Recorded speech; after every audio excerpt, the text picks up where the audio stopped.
My name is Emma Williams. I used to be an independent consultant, but about 18 months ago, I joined Nexus Tech, a promising startup that was making waves in the cloud infrastructure space. At 34 years old, I'd built a reputation as a DevOps expert and Kubernetes specialist. I was good at what I did, damn good, and I knew it. What I didn't know was how quickly a company could drain your soul if you let it. The first warning sign came during my third week. I'd been hired to overhaul their infrastructure, which was a mess of tangled dependencies and technical debt. Their previous lead engineer had quit abruptly, leaving behind a system that barely functioned. I should have paid more attention to why he left. "We need this fixed yesterday," said Marcus Chen, the CTO, sliding a coffee across the desk to me. "The investors are coming next week, and the demo needs to be flawless." I nodded, already mentally mapping out what needed to be done. "I'll need to rebuild the CI/CD pipeline. Your deployment process is causing most of the instability." "Whatever you need to do," Marcus said, waving his hand dismissively. "Just make it work." That was the beginning of my descent into corporate hell. I spent the next 2 weeks working 16-hour days, completely re-engineering their deployment infrastructure. I created a sophisticated system using Kubernetes that would automatically scale based on demand, significantly reducing their cloud costs while improving stability. By the time the investors arrived, everything was running smoothly. "Brilliant work," said David Reynolds, the CEO, clapping me on the shoulder after the successful demo. "This is exactly why we brought you on board." I smiled, exhausted, but proud. The system I'd built was elegant and efficient. What I didn't realize then was that I'd just set a dangerous precedent. I'd shown them what I was capable of under pressure, and they would never stop pushing for more. The months that followed were a blur of urgent requests and impossible deadlines. Each time I completed one critical project, another would immediately take its place. The company was growing rapidly, securing more funding and onboarding new clients faster than we could properly support them. "We're agile," David would say during all-hands meetings. "We move fast and break things. That's how we stay ahead of the competition." What he meant was that we had no planning, no documentation, and no sustainable processes.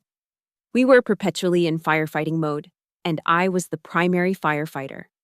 It was a Thursday night in December when things began to shift. I was still at the office at 10 p.m., debugging a persistent issue with our message queue system. Most of the engineering team had gone home hours ago. But the problem needed to be fixed before morning, or our largest client would experience significant downtime.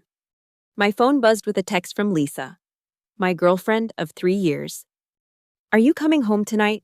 We were supposed to discuss the New Year's trip." I sighed, typing back a quick response. "Sorry, system crisis. Might be a late one. Don't wait up."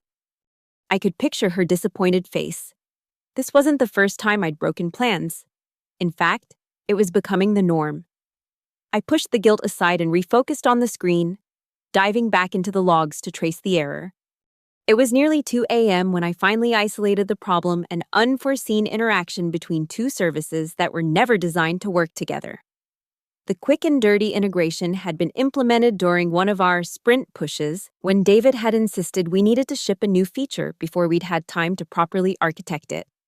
I made the necessary adjustments, deployed the fix, and watched as the system stabilized. The monitoring dashboard shifted from angry red to a calming green. Crisis averted, again. The office was eerily silent as I packed up my laptop. The cleaning staff had come and gone. Even the security guard looked surprised to see me leaving so late. "Another late night, Ms. Williams?" he asked as I signed out.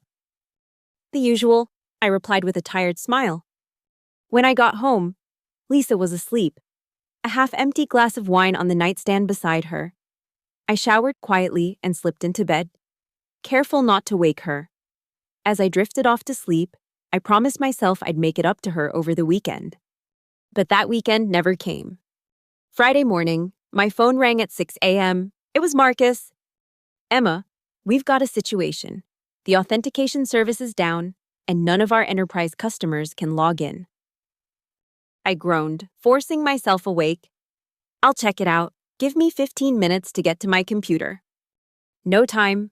Reynolds is already in the office, and he's asking for you specifically. So much for sleep.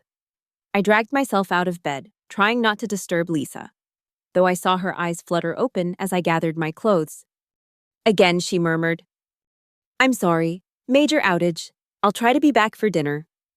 The look she gave me said she didn't believe that, and honestly, neither did I. The office was chaotic when I arrived. David was pacing in the conference room, barking orders into his phone. Several engineers huddled around monitors, looking panicked. Marcus motioned me over immediately. "Thank God you're here.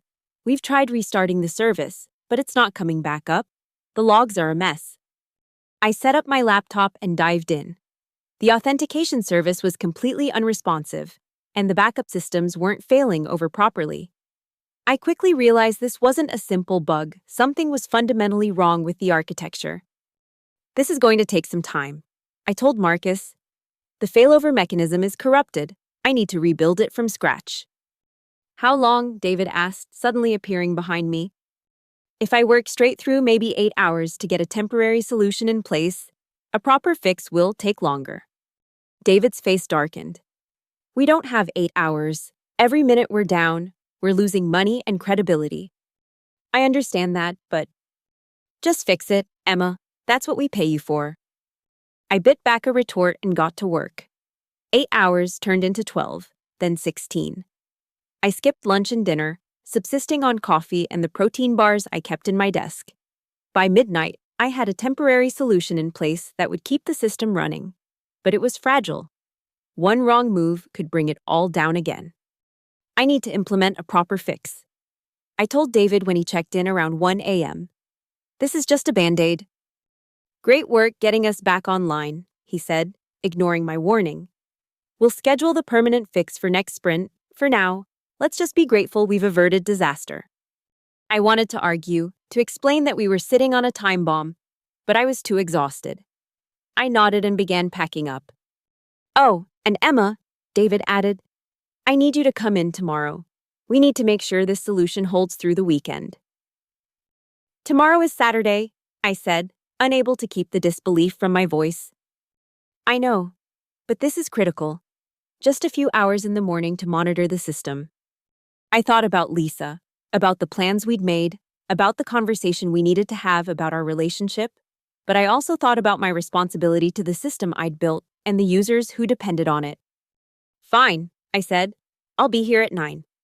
Saturday morning, I arrived to find only a handful of people in the office, all from my team. No sign of David or any other executives. I spent the day monitoring the system and documenting what would need to be done for a permanent solution. By the time I left at 4 p.m., I was seething with resentment. When I got home, Lisa was gone. A note on the counter informed me she'd gone to her sister's for the weekend. "Since you're busy, I figured I might as well make other plans. Call me when you have time to talk." The message was clear. Our relationship was hanging by a thread, and it was my fault. I called her immediately. But the conversation was strained. She'd heard my promises before, and they'd all been broken. This time, she needed more than words. "I love you, Emma. But I can't keep living like this. You're never here. And when you are, you're either exhausted or distracted by work." "I know, and I'm sorry. Things will change, I promise. This project is just particularly demanding right now." "That's what you said 3 months ago, and 6 months before that. There's always some critical project, some emergency only you can fix." She was right. I'd been saying the same thing for over a year now, always believing that if I could just get through this one challenge, things would calm down. But they never did. "Give me 1 more month," I pleaded. "We're launching a major update, and then I'll have more bandwidth. I'll talk to David about reducing my on-call hours." Lisa sighed. 1 month. But I need to see real change, not just more promises. I spent Sunday working remotely, implementing as much of the permanent fix as I could while still having time to clean the apartment and prepare dinner for when Lisa returned. It was a small gesture, but I hoped it would show her I was serious about making changes. Monday morning, I walked into David's office with a clear plan. I would explain my situation, request a more reasonable schedule, and if necessary, threaten to leave. Good DevOps engineers were in high demand. I knew I could find another position quickly if it came to that. David, do you have a moment? I asked, standing in his doorway.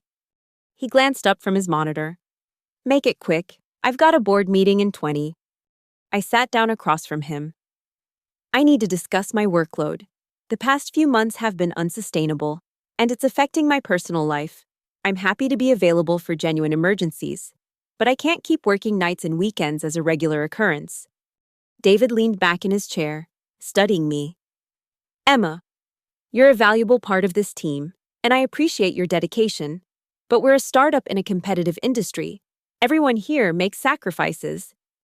I understand that, but there's a difference between occasional sacrifices and what's been happening.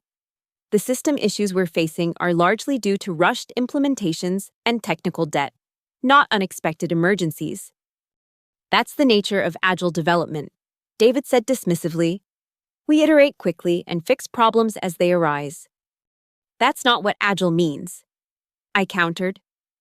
Agile is about adaptive planning and early delivery, not about cutting corners and creating unstable systems. David's expression hardened slightly. Look, we have a major product release coming up in 4 weeks. After that, we can revisit your concerns. For now, I need everyone giving 110%. I recognized the deflection for what it was, but decided to pick my battles. All right, but I want to be clear after this release. I expect changes. I can't maintain this pace indefinitely. Noted, David said, already turning back to his computer. Was there anything else? I left his office feeling unsatisfied but somewhat hopeful. 4 weeks wasn't that long. And if things didn't improve afterward, I'd have a legitimate reason to escalate or leave. The next 4 weeks were brutal.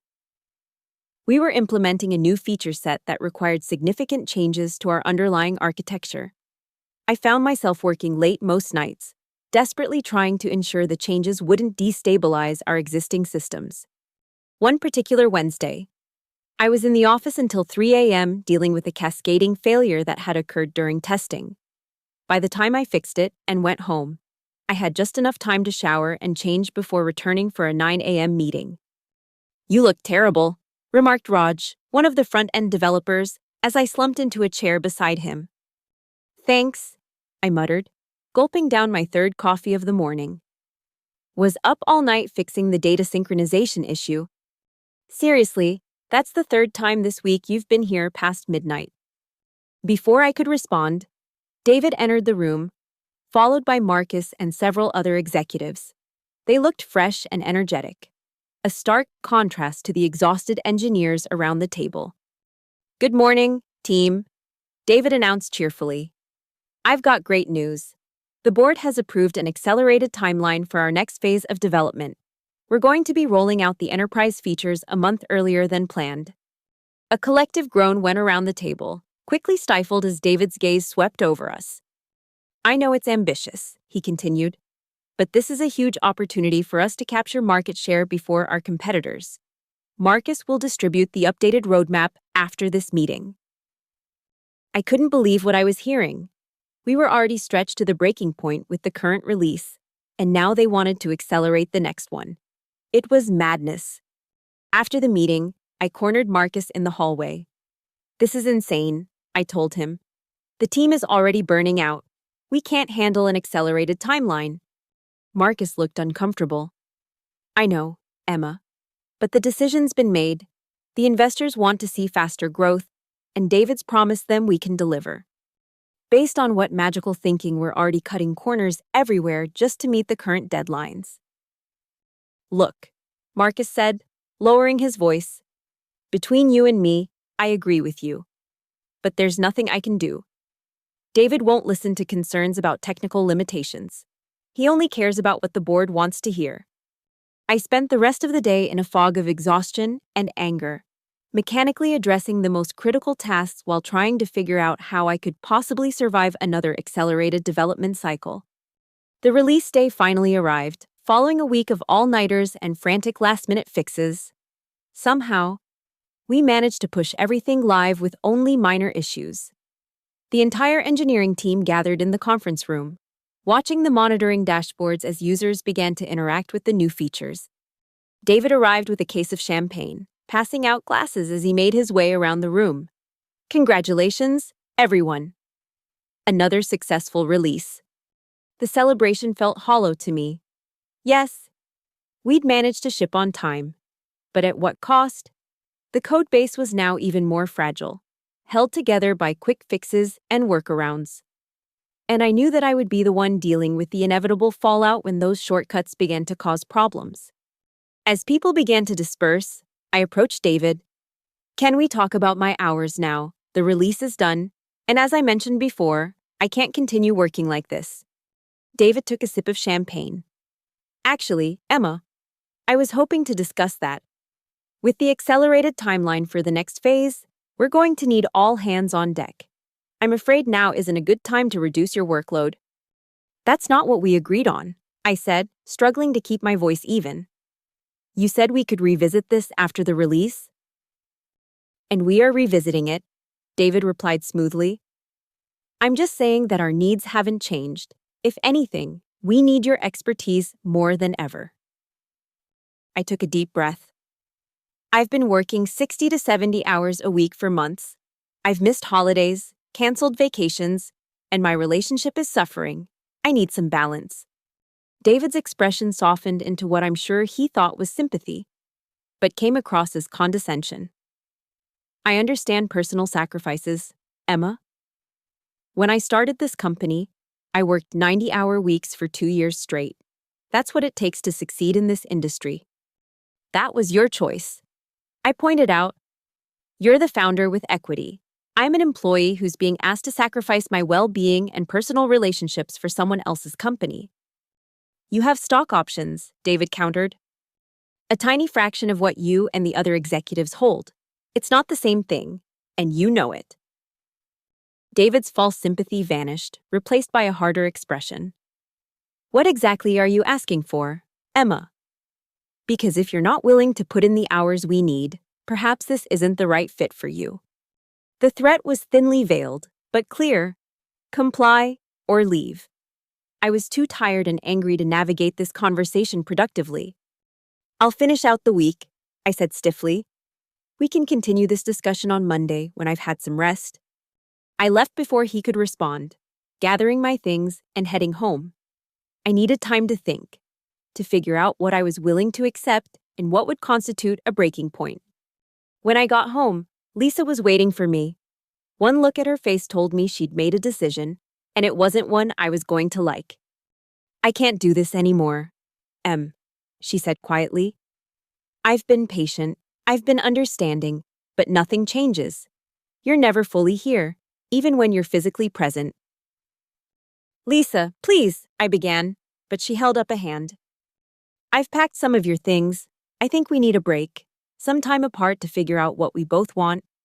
I love you, but I can't keep waiting for your job to stop consuming your life.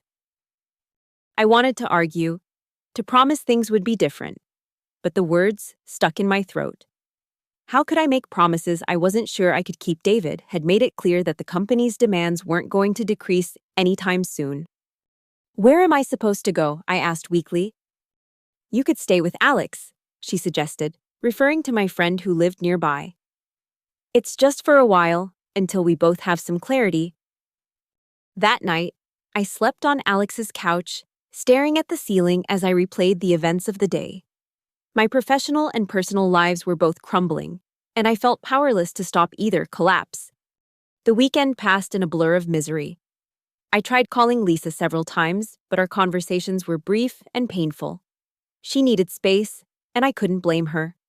I'd been absent for so long, both physically and emotionally. Monday morning, I arrived at the office with a new resolve.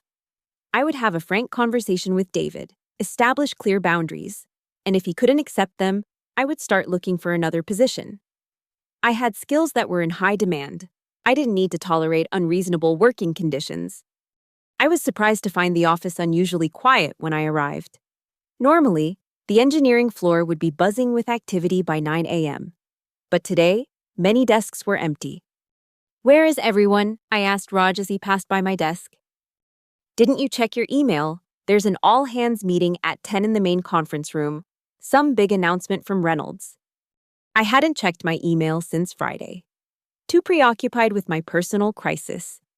I quickly opened my inbox and found the meeting invitation, sent late Sunday evening. The subject line simply read, "Important Company Update." An uneasy feeling settled in my stomach. Unscheduled all-hands meetings were rarely bearers of good news, especially when called by the CEO with minimal notice. At 10 a.m. sharp, I filed into the conference room with the rest of the staff. David stood at the front, flanked by Marcus and the head of HR. His expression was serious, lacking his usual confident smile. "Thank you all for coming," he began, once everyone was seated. "I'll get straight to the point. As you know, we've been working toward an accelerated timeline for our enterprise features. However, late Friday, we received word that Quantum Cloud has beat us to market with a similar offering." Murmurs spread through the room. Quantum Cloud was our biggest competitor, a company with significantly more resources and a larger engineering team. "This creates a challenging situation for us," David continued. "The board has decided that we need to pivot our strategy to differentiate ourselves more clearly in the market.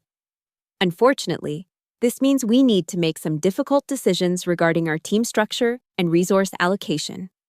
The room fell silent as everyone processed what was coming next.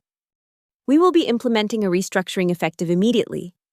Approximately 20% of our current positions will be eliminated, with a focus on streamlining operations and reducing overhead."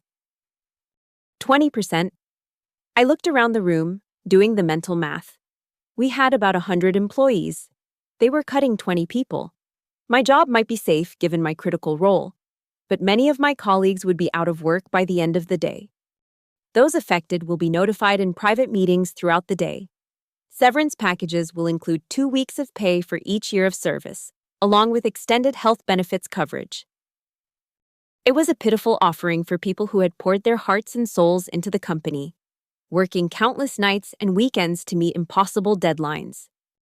I want to emphasize that these decisions are not a reflection on individual performance, but rather a necessary strategic realignment. The rest of David's speech faded into corporate platitudes about tough choices and positioning for future growth. I tuned out, focusing instead on the shocked and fearful expressions of my colleagues. After the meeting, the office was subdued, everyone waiting anxiously to see who would be called into those dreaded private meetings. I returned to my desk, attempting to focus on work but finding it impossible. How could I concentrate on code when people's livelihoods were being decided in hushed conversations behind closed doors? Around noon, Marcus appeared at my desk. "Emma, David wants to see you in his office." My heart sank. Despite my essential role, perhaps they'd decided my recent pushback made me more trouble than I was worth. Or maybe they'd found someone cheaper who was willing to work the hours without complaint. I followed Marcus to David's office, steeling myself for what was to come. To my surprise, when I entered, David greeted me with a smile. "Emma, please, sit down," he said, gesturing to the chair across from his desk. Marcus took a seat in the corner, his expression unreadable. "As you've heard, we're making some changes," David began. "The good news is that your position is not only secure but becoming more important than ever." I relaxed slightly but remained wary. This didn't sound like a termination, but I'd learned not to trust David's friendly tone. "In fact," he continued, "I wanted to discuss expanding your role. With the restructuring, we're consolidating our infrastructure team. I'd like you to take on leadership of the entire system architecture, reporting directly to Marcus." I blinked, trying to process this information. "What about Tom?" Tom was our current architecture lead, a capable engineer who'd been with the company longer than I had. David and Marcus exchanged a glance. "Tom is one of the positions being eliminated," Marcus said quietly. "His experience is valuable, but his approach is too methodical for our current needs. We need someone who can move quickly and handle pressure. Someone like you." The implication was clear. Tom's insistence on proper planning and sustainable practices had made him expendable. My willingness to work unreasonable hours and implement quick fixes had made me valuable. This would come with a 15% salary increase and additional stock options. David added, "It's a significant opportunity." Emma, I should have felt excited or at least relieved that my job was secure. Instead, I felt a creeping sense of dread. They weren't offering me this promotion because they valued my technical skills. They wanted someone who would continue to sacrifice everything for the company. "Can I have some time to think about it?" I asked. David frowned slightly. "We need an answer by the end of the day. The restructuring announcement goes out to the board and investors tomorrow morning." "I understand," I said, rising from my chair. "I'll let you know by 5. I spent the next few hours in a daze, watching as one colleague after another was called into meetings and emerged with shell-shocked expressions. The lucky ones returned to their desks, while others were escorted to HR to process their exit paperwork. Tom was one of the last to be called in. When he emerged from David's office, his face was a mask of controlled anger. He walked directly to his desk, grabbed his personal items, and left without saying goodbye to anyone. After 3 years of dedication to the company, that was all the dignity he was afforded. By 4 o'clock, the carnage was complete. 23 people had been let go, slightly more than the 20% David had announced. The office felt like a funeral home, with survivors speaking in hushed tones, afraid to acknowledge their relief at being spared. I sat at my desk, staring at my monitor but seeing nothing. The promotion offer hung over me like a guillotine blade. Taking it would mean implicitly accepting David's vision of work endless hours, impossible deadlines, and personal sacrifice as the price of employment. Refusing it might well mean joining Tom and the others in the unemployment line. At 4:55, I walked to David's office. He was on the phone but motioned for me to enter and wait. I stood awkwardly as he finished his call. Something about the timing of the press release announcing the restructuring. "Emma," he said as he hung up, "have you made your decision?" I took a deep breath. "Before I answer, I need to clarify some things. This new role would come with significant responsibilities. What are your expectations regarding hours and availability?" David leaned back in his chair. "As I've said before, we're in a competitive industry. Sometimes that means putting in extra hours to meet critical deadlines." "I understand that," I said carefully. "But there's a difference between occasional crunch periods and the constant state of emergency we've been operating under. If I take this role, I need some assurance of work-life balance." David's smile tightened. "Emma, I'll be frank. This is a startup. Balance comes later. Once we've secured our position in the market, right now, we need people who are all in, who understand that success requires sacrifice. Even with the restructuring, we're still understaffed for what you're trying to accomplish." I pointed out, that's a management problem, not something that should be solved by burning out your best people. "I disagree," David said coolly. "Agile means being flexible, adapting to changing circumstances. Sometimes that means working weekends to meet a deadline. That's just the reality of our business." Something in me snapped at that moment. The casual way he dismissed the toll his reality took on people's lives. The fundamental misunderstanding of what agile development actually meant. The expectation that employees should sacrifice everything while executives reap the rewards. "That's not what agile means," I said, my voice steady despite my rising anger. "Agile is about delivering value through collaborative, iterative processes. It's not about working people to exhaustion or cutting corners on technical quality." David waved his hand dismissively. "Semantics. The point is, we need people who are committed to our vision and willing to do what it takes to achieve it. Is that you, Emma?" I looked at him, really looked at him, and suddenly saw with perfect clarity what I'd been too busy to notice before. David didn't care about building a sustainable company or creating quality products. He cared about rapid growth, investor funding rounds, and eventually, a lucrative exit. The human cost was irrelevant to him. "No," I said simply, "I don't think it is." David's expression hardened. "Are you declining the promotion?" I'm declining to continue participating in a system that's designed to extract maximum value from employees while giving minimal consideration to their well-being. So yes, I'm declining the promotion, and I'm also resigning from my current position. There was a moment of shocked silence. David clearly hadn't expected this response. You're quitting now, after we've just restructured the team. Yes, I said, feeling a strange calm settle over me. I'll work through the standard 2-week notice period to document my systems and help with the transition, but then I'm done. David's face flushed with anger. This is incredibly unprofessional. Emma, we've just let go of 23 people, including your direct superior. We offered you a significant promotion, and this is how you respond by leaving us in the lurch. I'm giving proper notice and will ensure a smooth handover. I replied evenly. That's the definition of professional behavior. What would be unprofessional would be continuing to accept a situation that I know is harmful, both to me and ultimately to the company.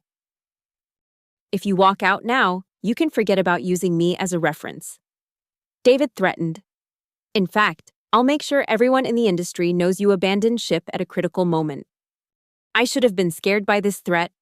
The tech world was smaller than it appeared, and a bad reputation could follow you. But I was beyond caring. Do what you feel you need to do, I said. I'll write up my resignation letter and have it to you and HR by the end of the day. I turned to leave, but David's voice stopped me at the door. You know what's ironic, Emma? Your work is at the core of everything we've built here. The deployment system, the monitoring infrastructure, it's all your design. And now you're just walking away from it. His words triggered something in my memory, a realization that had been hovering at the edges of my consciousness. Much of the company's infrastructure was indeed based on my work, but not all of it had been created after I joined Nexus Tech. I'll have my resignation letter to you shortly, I repeated, and left his office before he could say anything else. Back at my desk, I opened my personal cloud storage account and began searching through old project files. Before joining Nexus Tech, I'd worked as an independent consultant for several years. One of my clients had been a small development shop that was later acquired by a larger company. That larger company had then partnered with Nexus Tech on some early projects. I found what I was looking for, a repository of infrastructure code I'd developed for that client. The license agreement had been clear they could use the code for their internal projects, but ownership remained with me. And any derivative works required attribution and licensing fees for commercial use. I opened Nexus Tech's main repository and began comparing code. The similarities were unmistakable.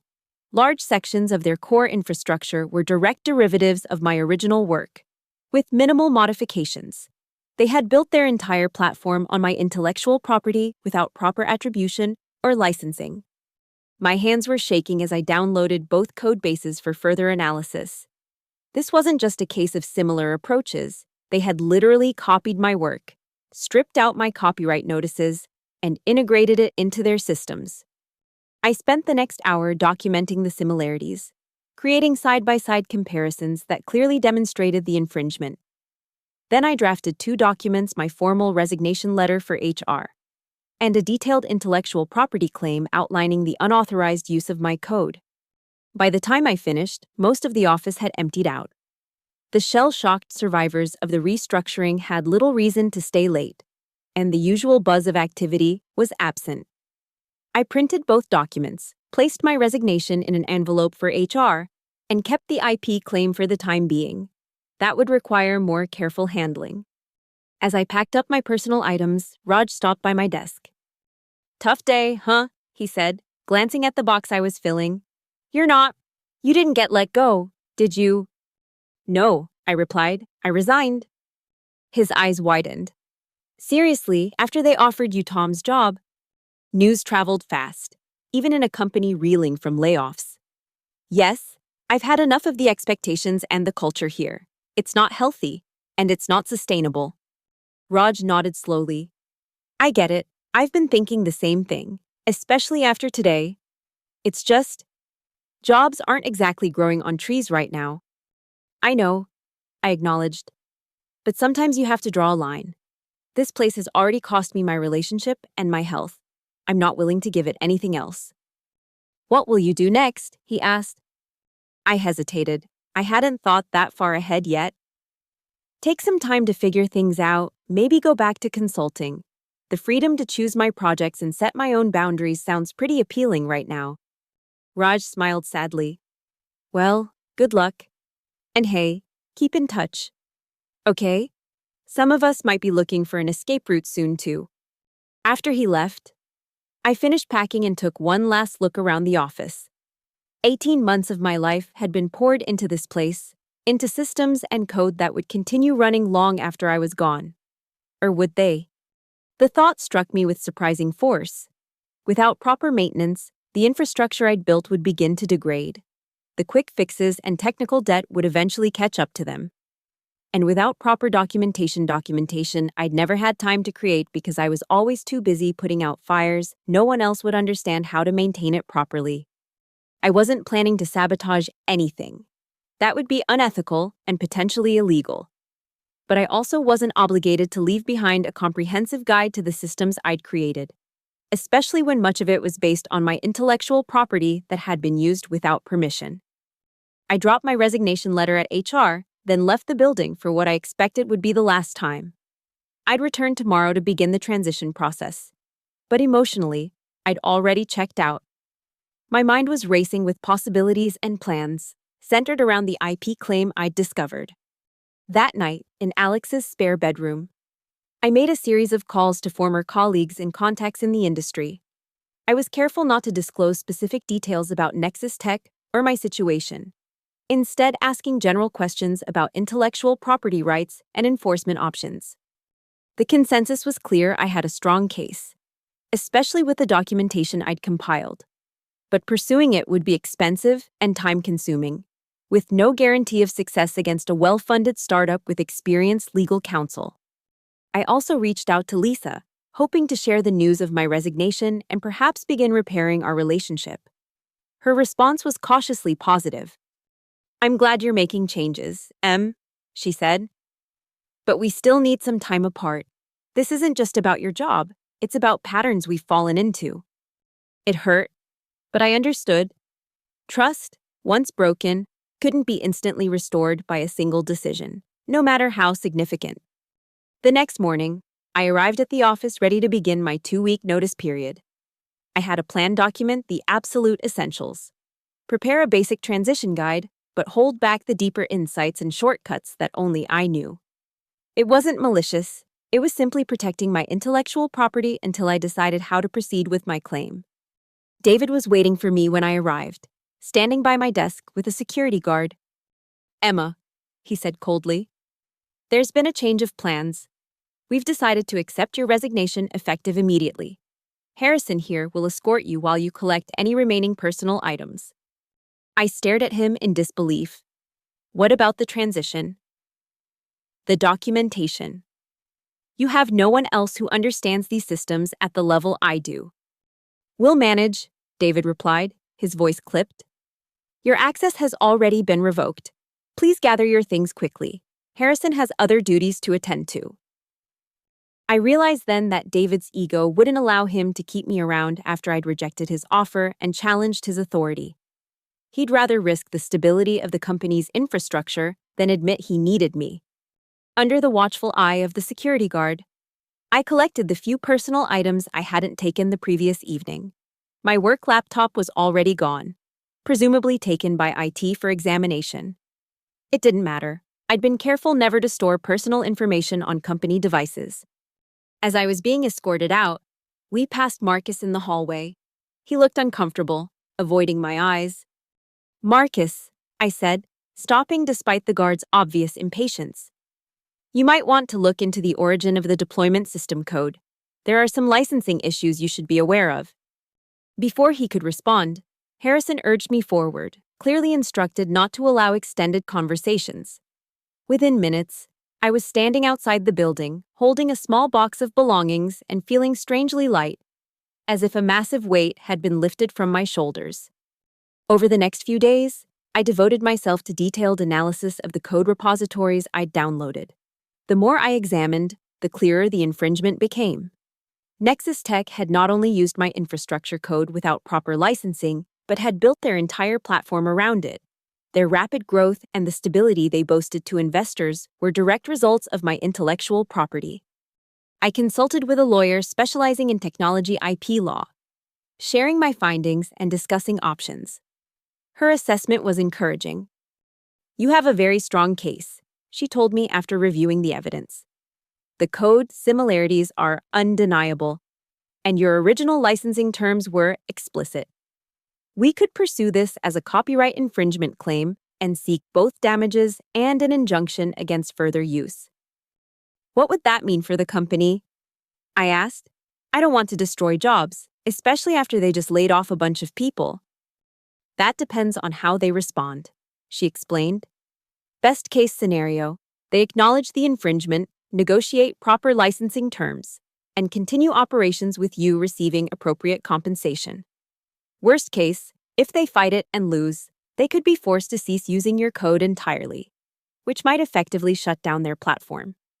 I wasn't interested in revenge, but I did want recognition and fair compensation for my work. After discussing options with my lawyer, we decided to start with a formal cease and desist letter, outlining the infringement and proposing a licensing agreement as an alternative to litigation. The letter was delivered to Nexus Tech 3 days after my forced departure. I imagined the panic it must have caused, especially given that they had just restructured their technical team and lost the one person who fully understood their systems. I didn't have to wait long for a response. That evening, my phone rang with an unknown number. It was David. "What the hell is this, Emma?" he demanded without preamble. "Some kind of extortion attempt because you're bitter about being let go." "I wasn't let go, David. I resigned, and you chose to make it immediate rather than allow for a transition period." "Semantics," he snapped, echoing his dismissal from our previous conversation. "This lawsuit threat is baseless, and you know it. All code written during your employment belongs to Nexus Tech." "Absolutely," I agreed calmly.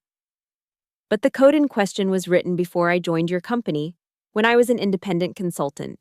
Your platform is built on my IP, which you've been using without proper licensing or attribution."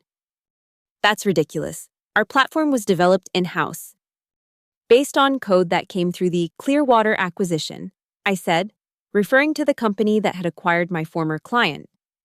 "Check the repository history, David.